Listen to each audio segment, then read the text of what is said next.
Hello guys, good evening guys.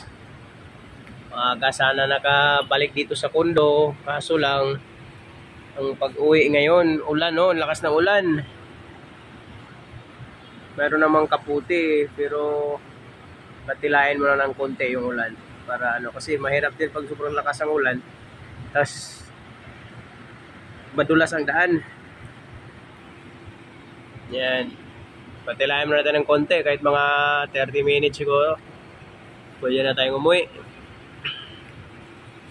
Masamang panahon ngayon mga lods.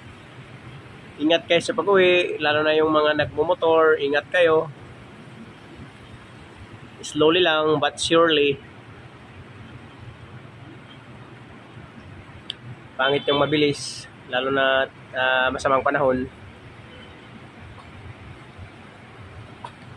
Ingat mga lodi, God bless mga lods.